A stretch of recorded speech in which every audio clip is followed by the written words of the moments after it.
Friends, we are going to basically discuss about the Vimanas. And as you know, Vimans are the ancient aircraft that ancient scriptures describe. And these ancient aircraft is out of the world technology, and that is why we are discussing the Vimanas. They are known as Vimanas in Hindi or Sanskrit, and that is why we brought this subject, and we are discussing about these Vimanas, which are very intriguing, very very surprising that in the ancient world people used to fly around, and that is why we will be talking about these Vimanas. What do you say, Kanchan? Is it interesting? Yes, and because this is a concept which is from the antiquity, and this is a part of our history. And Rishi Bharadwaj is considered as the first aeronautic engineer, and he has designed all these vimanas or planes much before Wright brothers. So there are many types of vimanas which he has described into Vimana Shastra, and he also described the responsibilities of pilot, how he should be dressing up.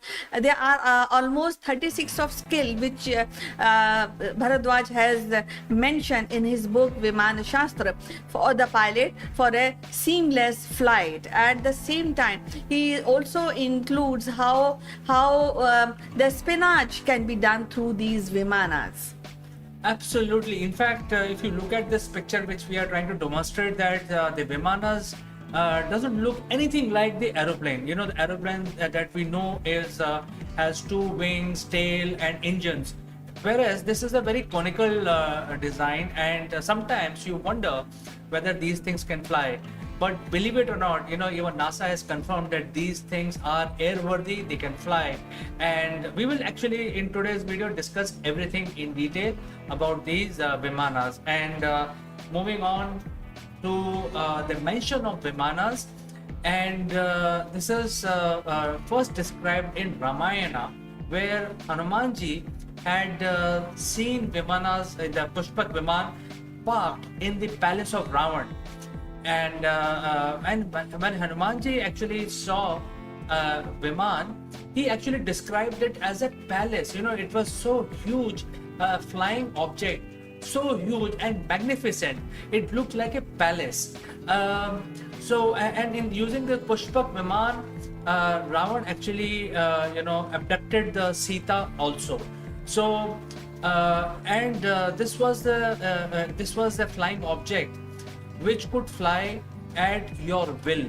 That means about the destination by even thinking about the path that he intend to take, etc. So there was some sort of a neurological connection between the machine and the man. Don't you think so long ago, people had access to this technology, Kanchan? What is your thought when you read about this? I have read Vimana Shastra, and in that Vimana Shastra, there are three categories which are mentioned by Rishi Bharadwaj. One is Mantrika, another is Tantrika, and the third one is Kritika. Now, Mantrika is the plane which is can be operated by the sound of mantras, and Pushpak Viman is a Mantrika plane, and at the same time, Tantrika is a plane which is operational through machines, and Kritika is a plane which is powered by engines. So these are three types of Viman, and at the same time I'm remembering currently about the movie Prometheus, where there was a sound of if somebody has seen that picture, the sound of a flute which initiated the operation of the plane. So something like that, Pushpak Viman was a Mantrika Viman. So this is what I really think, and I think it is really awesome and quite out of the technology which currently we are working upon.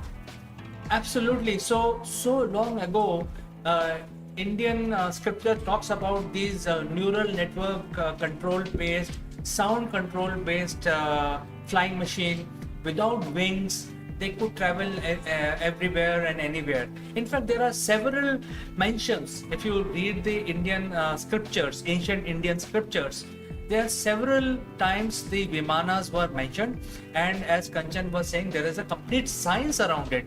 And because India was under the different kinds of colonial rule for last 1,000 years, somehow the invaders tried to suppress the ancient knowledge, and that is why we want to bring that knowledge back to you today and tell you what is going on in modern era. Well, we know that the Americans had basically major role in Afghanistan in controlling the terrorism or insurgency or whatever you want to call it. The whole point is that Russians and American troops were in Afghanistan fighting each other, and Taliban was also fighting with both of them. So at any point in time, there were a lot of army based in Afghanistan, and this is a real picture which I could find on the internet, where a platoon of American soldiers were able to find this Viman, ancient Viman, which was locked up in a cave inside Afghanistan for nearly 5,000 or 6,000 years. So this was floating when they found it without any power.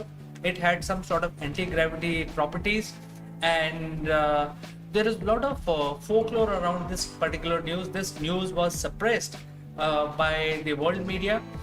Surprising thing is that when this was found, all the major leaders at that point in time, this is about 15-20 years back, which is the American, German, as well as the British Prime Minister, they flew to Afghanistan, and this was a very hush-hush trip.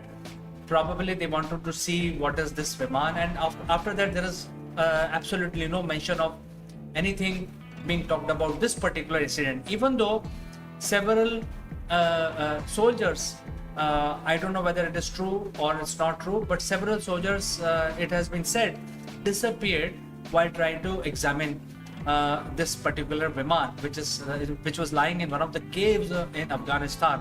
And so there are a lot of speculation that this Viman not only had the propulsion which is out of the world, but also it could travel between dimensions. Otherwise, how just by touching the Viman you can disappear?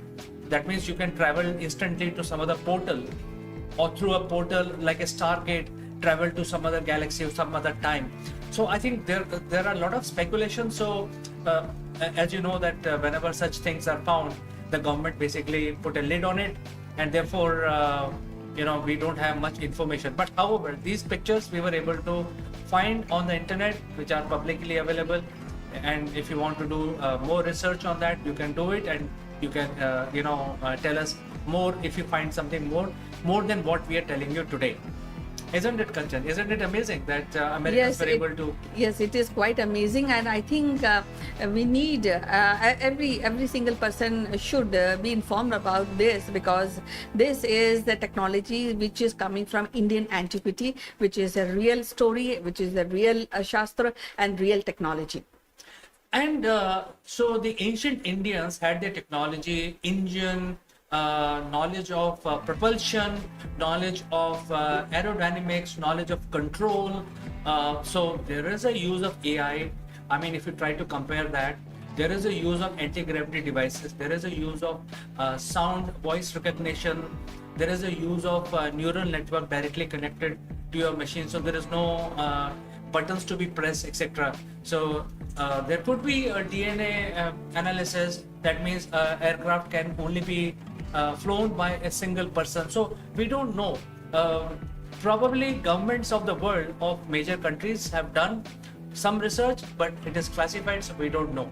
However, in our scriptures, it is mentioned that there used to be such a vehicle, and I also want to tell you that during my research, we found that there was an aircraft flown actually 7 years before the Wright brothers, and this was done in front of thousands of people on a place called Chowpatty in Mumbai, the Bombay of the day, but Mumbai is the name of the city right now. And Chowpatty is a very popular tourist destination. Usually there are thousands of tourists at the beach. It's basically a beach. So Shiv Kumar Bapuji Talpade, was the inventor of this machine, and his guru helped him based on the Vimana Shastra to basically build this machine, which actually flew 7 years before the Wright brothers. But India was under the colonial rule. This information was buried, was not publicized, and there is also one incident where this was not piloted. This aircraft of Mr. Talpade was not piloted. It was remote controlled. So it was not only such an advanced aircraft 7 years before the Wright brothers, based on Vimana Shastra, which Kanchan will tell you more detail what it was, and then after that I will also talk about the propulsion methodologies which were used. However, this is something which is very intriguing, and also you can see that there are pictures in hieroglyphic found in Egypt pyramids, which are roughly about more than 4,000 years old. So how Egyptians knew about the flying objects, etc. So there is a lot to it, and we have sort of forgotten the science. And the very fact is that this machine was created, built by an Indian, and flown in front of thousands of witnesses, is an information that we should also know about, isn't it, Kanchan? What do you think? Yes, actually, I feel that all these old scriptures, like a book like Vimana Shastra, these books should be taught in school, so that our children should know from what kind of books or what kind of history we are coming from. Now, at this point, I would like to talk to you regarding, and everybody, that there is a plane which is mentioned in Vimana Shastra, which is called Tritala actually, and Tritala means three-story plane. And now we are talking about Boeing. Boeing is making two-stories plane. So we are, and in the antiquity, the technology of three-story plane were already there. I'll just read out a list of plane which are mentioned in Vimana Shastra. First is Vidut Rath. That means a plane which is operational by electricity. Then we have Shakti Yukta and Bhutvaha, power and electricity. That means the plane can be operational by power as well as fire. So, and a part of this, we have Paramukh plane, which is part of Mercury operated plane. We have Jalyan, that means plane can be operational in water as well as in the air. At the same time, we have Yayu Rath, which is also mentioned in the Viman Shastra, which is operational by wind and gas. And there are a huge list of planes which are being mentioned. We have also Chandrakant and Suryakant plane, which are operational by solar energy. So all these list is mentioned in the Vimana Shastra, which is written by Rishi Bharadwaj. So it is, I think, a very, very profound knowledge of plane, and each and every person, especially Indian, should know about this Vimana Shastra and the technology, so that they can utilize this technology for a better results. Absolutely. In fact, there are so many different variants, and obviously these are all machines. If you look at the amount of technology which is used, these are all machines from the ancient India. That means these machines were much more advanced as compared to our flying machines that we have today. And it is not that the Western scientists have not done reverse engineering after reading our scriptures. They have definitely done. And I was able to find this image of an engine which is secretly being built by the NASA. And this involves mercury, because many times mercury is spoken about being used in these devices. And why mercury? Mercury, as you know, is a metal. That means it has the ability to generate magnetism. At the same time, at room temperature, it's a liquid. So mercury has ability to generate very high magnetism. At the same time, it is liquid. That means it can flow. So I think what the scientists are trying to do, or probably they succeeded in doing reverse engineering using these mercury-based engine, and they were able to sort of recreate the power of Vimanas, where the whirlpool of mercury is created inside the lower level. As Kanchan was saying, there were 3 levels. So the lower level is where there is a lot of radiation, there is a lot of magnetism, which is created using mercury and some sort of power source which actually create the motion. Once mercury start to rotate, it does not make any noise. It is absolutely silent motion, and it creates huge amount of magnetism. So when you create very high amount of magnetism, probably we are still learning about gravity, probably it creates some sort of a lifting device.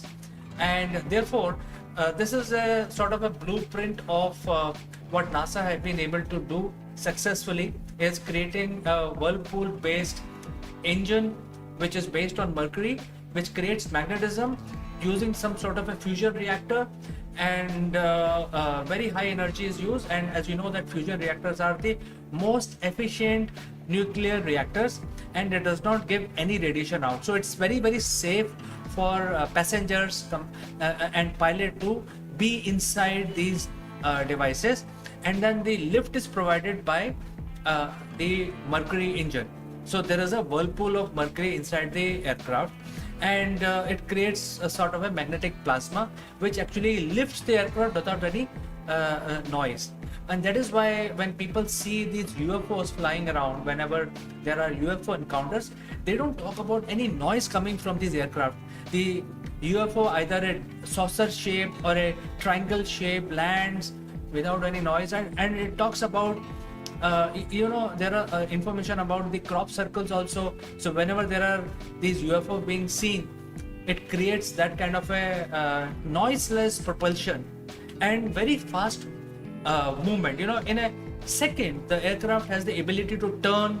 So if you're traveling in this forward direction, and if you want to immediately turn to some other direction, it will take some time, because it has to slow down in that direction and then slow down the momentum and then take the other one. Even when we actually drive a car, whenever there is a turn that we have to take, we have to slow down our car, we have to apply brakes. Similarly, this kind of mechanism does not apply on these Vimanas, and they could travel instantly in any direction at very high speed. So I think lots of research being done, lots of reverse engineering is being done as we speak. And lot of governments of various countries are doing research on this Vimanas, which probably may or may not have been found in a cave inside Afghanistan. We don't know, but certainly there is some truth in it, because it is written in our scriptures, and that is why it must be something which is very tangible, a machine which is very real. Don't you think, Kanchan? Yeah, you mentioned Talpade, who has designed this Vimanas based on Vimana Shastra of Bharadwaj Rishi, and it flew approximately 17 minutes in the air. So that is something remarkable. At the same time, I also want to tell you, I just mentioned that there are 3 types of Vimana or planes are mentioned in the Vimana Shastra: Tantrika, Mantrika and Kritika. So the variation is also being mentioned in Vimana Shastra. Like Mantrika, there are 25 types of Mantrika planes which are vividly mentioned in the book. At the same time, Tantrika, which is machine operated planes, which are approximately 56 types of machine driven operational planes being mentioned in the Vimana Shastra. And Kritika is again 25 types of planes which are mentioned and described in Vimana Shastra. And as I was telling you, the all aerodynamics philosophy of Vimana is also being mentioned. It is also been mentioned that how to really fight with these Vimans. So this technology is also being mentioned in the Vimana Shastra. Now you can see on the screen there are some vertical sections. There are 3 types of Vimans which are mentioned on the screen, but there are more variation of planes which are mentioned mentioned in Vimana Shastra, and I think it's worth reading this in scripture, reading this book at least once in lifetime. Absolutely. In fact, now we are trying to understand this more deeply. And as we try to understand the quantum nature of our universe, where whatever you see is not real. So, therefore, the ancient Indians knew much more than what we know today. And they were already doing a lot of interplanetary travel. There were different lokas. Every Indian will know what we are talking about. There is this lok, that lok, and people travel from this lok to that lok. So what is these loks? These loks are nothing but different planets. So probably using these vimans, they could also travel from one planet to other planet at a very rapid speed. So this Viman was not like a simple aeroplane. It had a power propulsion system which could carry at high speed into space also. So they were already traveling from one planet to other. So our solar system already had a planetary civilization as per the Indian ancient scriptures, and they were also doing a lot of trade. There were also battles being fought between different lokas, and as Kanchan was saying, that there are different kinds of vimans. These vimans were, passenger vimans. There were also war planes, war fighting vimans, which were much smaller, much swifter, with a lot of power, etc. And the weapon they used to carry most likely was electric weapon. So because you have a lot of electricity being produced by fusion reactors, which is basically responsible for propulsion, creating huge amount of magnetism using mercury. So you have a lot of electricity on board, and then you can divert that electricity as a weapon onto your target and destroy the target. So I think there were a lot of such mentions in our ancient books. Important thing is, while hopping onto these planes, they could travel from one planet to other.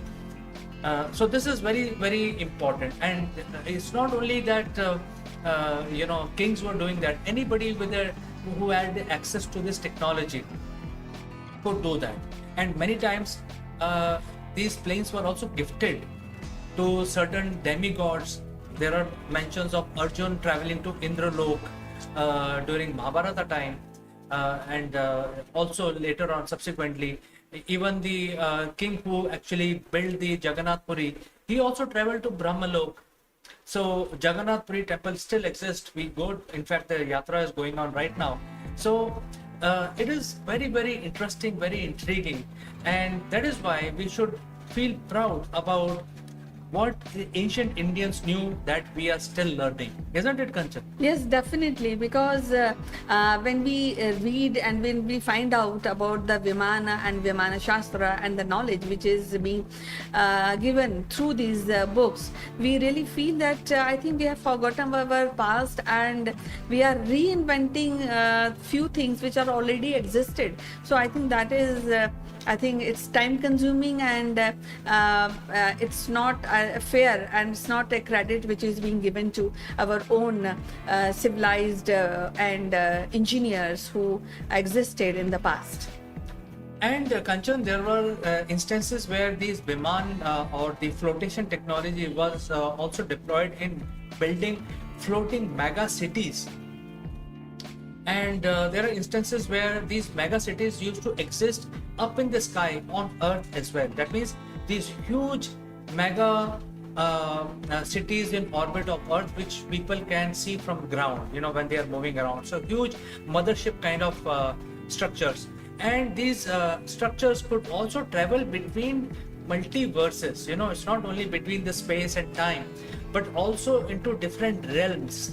So these large ships had the capability and the power source to generate so much of power that they can bend space-time so much that they can instantly transit into another universe. So now the quantum mechanics or quantum physics is telling us that there are multiverses which exist, and since we exist in our universe, we cannot have any physical contact with a parallel universe. But the ancient Indians knew about this concept itself. How they came to know about this concept, that there are not universe, there are multiverse, and they had the means to travel between universes, either physically or in some sort of telepathically, we don't know. But they had the technology, they had the knowledge, they also had the technology. There are several mentions of this such travels being mentioned in the Indian scriptures, isn't it, Kanchan? Yes, and knowledge, it is profound, and I think time has come that we take our own Indian inscription very seriously and find out, because that will become a base of new findings. Because if we just look into our past, we are way advanced than today. So time has come that we take our inscriptions seriously and work upon it, because you never know, you can come out with new findings, and that will be beneficial for mankind. Absolutely. So I think our intention is to arouse curiosity in you. So you can also do a little research and share your thoughts and comments. So thank you so much for watching us and joining us today, and we will catch you in the next one. See you. Bye bye. Bye bye.